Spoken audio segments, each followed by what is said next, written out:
What up, world? It's your boy Doc, and welcome to another edition of Doc TV. Now, this is another episode of Week in Review, and let me tell you all, first off, beginning with this video, this is not going to be your average week in review. I'm not going to talk about all the events that went down this week because one event just crashed the whole year, basically. Not only did it crash the whole week, the whole day, it crashed the whole year.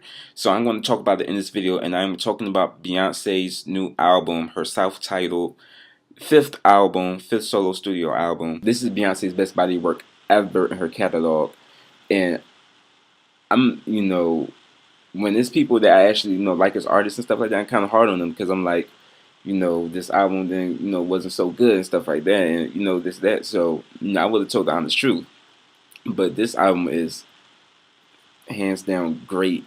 For the past year, basically, we've been seeing all of 2013, we've been wondering, is Beyonce going to release a new album?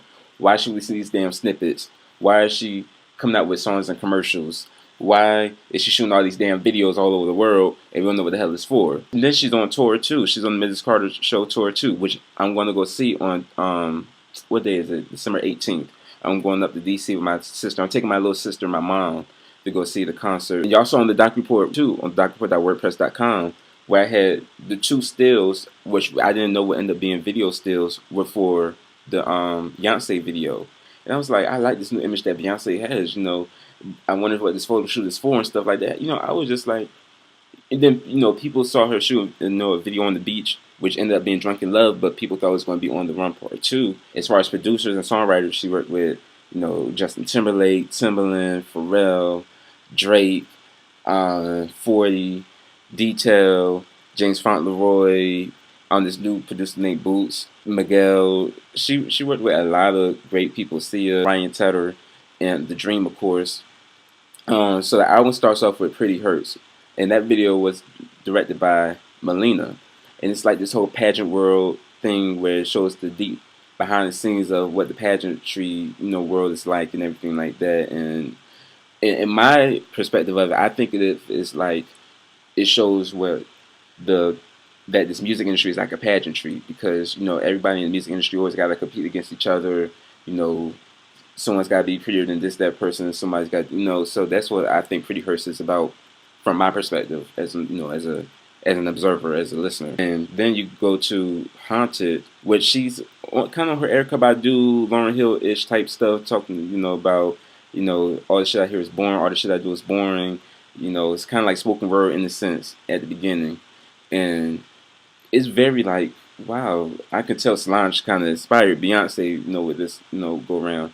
And I was surprised. I was like, this is really good. Like, I'm really liking what I'm hearing now. And then it goes into Haunted, and then the track is just like, it's so moody and it's vibey and it's like trip hop, trance. And after that goes into Drunken Love, which is produced by Detail, featuring Jay-Z. And this was the video she shot on the beach, and she doing the stripper kick and everything like that. And Beyonce with the short hair. I love Beyonce with the short hair with the bob. Like, she looks great. Like, we've seen it in pictures for the longest time because, of course, we didn't see no videos or anything like that. And she had it in concert a few times, but she looks good in the videos with it. Like, she looked great. And then her and I was like, Beyonce's talking that shit on this song. Like, and then the surfboard, all the metaphors. Like, that's one thing about this album too. There's a lot of metaphors on this album, and they're cleverly written. So that's why I gotta give a clap bravo to Beyonce and who else wrote on the songs too, because these metaphors are like crazy. And then you just gotta love Beyonce and Jay-Z's chemistry too. Like, their chemistry is just always great because they're husband and wife, of course, and their parents. But their chemistry, like on screen and stuff like that, they don't give you a lot, but they give you enough to just appreciate it. So. Everybody wants a Beyonce and Jay-Z with the kind of relationship. And then it goes into Blow, which is produced by Pharrell and co-produced by Timbaland. And that's my joint too. Like, I love the whole Prince aspirations behind it. This was another video she shot in Houston that was, she shot the skating rink down, Solange is in the video, and her dancers and stuff like that. And it was like, I love the Prince aspect behind it. It's like a grown version of the Green Light video. It's directed by Hype Williams. Drunken Love was directed by Hype Williams as well.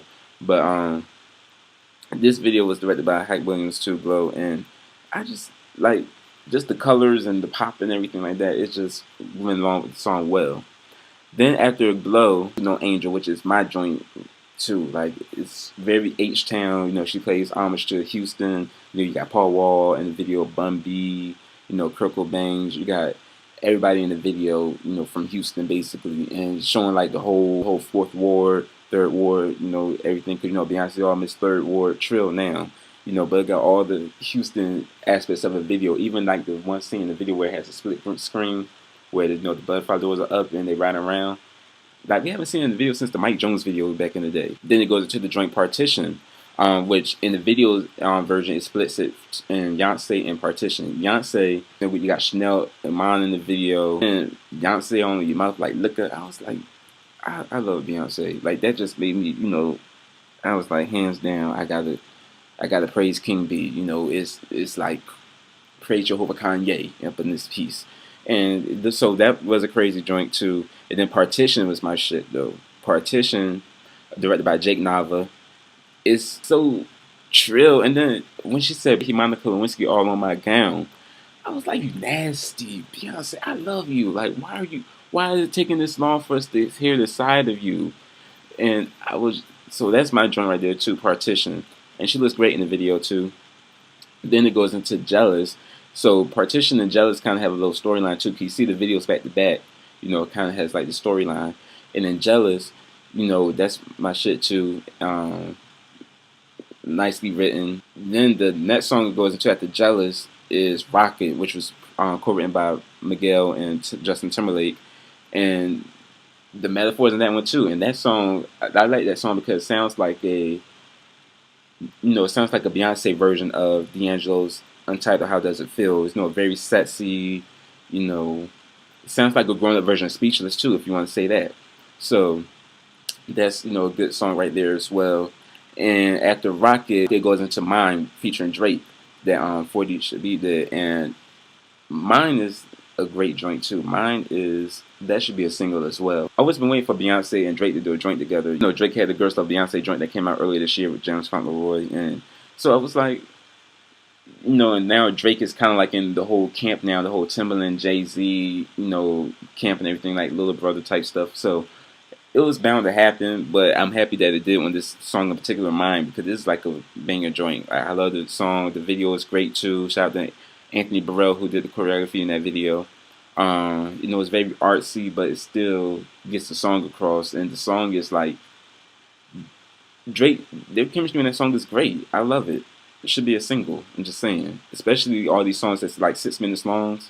Like you really hear like how they transition and how they flow. So I love that. And then it goes to Etso, which was produced by Ryan Tedder and Terrius Nash and the Hit Boy, and that was a video she shot in Coney Island. So she's having a lot of fun with that video. Terry Richardson shot the video. Then it goes into Flawless, which is Bow Down. So I was happy that Bow Down made the album too, because when Bow Down came out earlier this year, when I've been knowing that Bow Down came out, I was like, I love Ratchet Beyonce. Now this is the Ratchet Beyonce we need. I don't care about the other stuff. I don't care if she doesn't appeal to Michelle Obama anymore and Sasha and Malia. Like Beyonce, be trill all you want to. Be gangster, be ratchet if you need to be. Because I love it. I love the whole King B, Baddie B status. So she did, she brought Bow Down back to the album, produced by Hit Boy, but it's called Flawless and it's extended, and she got a little dance and stuff like that. I was like, that's the shit. That's my sister shit too. Like she be playing that joint now. Superpower with Frank Ocean. He's featured on the song. He wrote the song too, produced by Pharrell. And I love that song too. It's very revolutionary, like especially the video directed by Jonas Eklund. You got then it's the Destiny Child reunion in the video too, because you have Michelle Williams and Kelly Rowland in the video. You got Kelly Rowland looking like she's ready to go to war. You got Michelle looking like she's ready to go to war for Lord. But they look great in it. Pharrell was in the video as well, and Luke James as well, who's opening for Beyonce on tour right now too. So that's a good video, very powerful video. And then Heaven, I love that video too. It's very powerful. It shows the message of two best friends. Shout out to Ashley Everett, her dancer, who's in the video too, who stars in it. And we don't know what happened to her friend. We don't know if her friend died. But the lyrics in the song is very great though. The production and everything. And then it goes into Blue, which features Blue Ivy. And Blue Ivy's in the video too. She talks at the end of the song, and she's in the video. Beyonce shot the video in Brazil.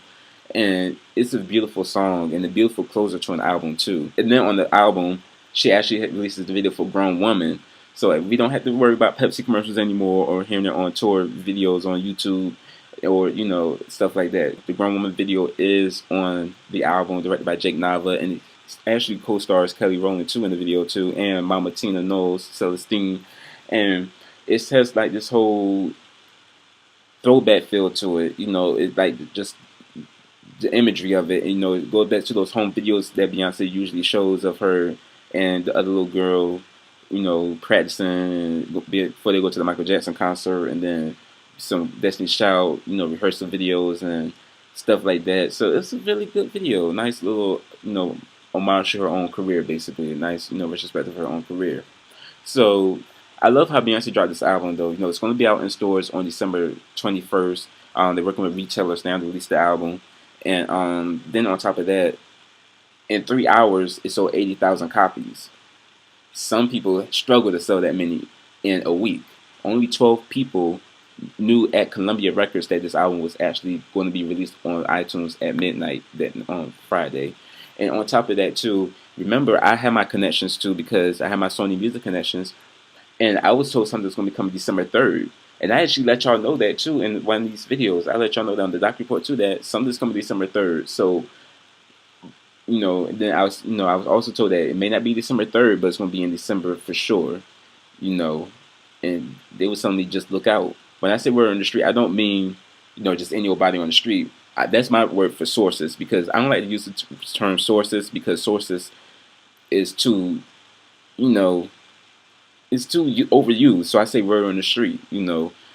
My people that I know, they're my word on the street. But then they're my sources, but they're not just anybody on the street. They're like people in high places that got positions. So, I knew something was coming in December, but I didn't know it was going to be to this extent.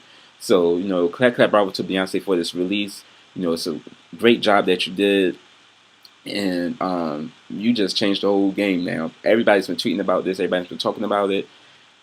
Beyonce just changed the whole game. Like, if you compare this to her, like I said, you compare this to her whole catalog of albums.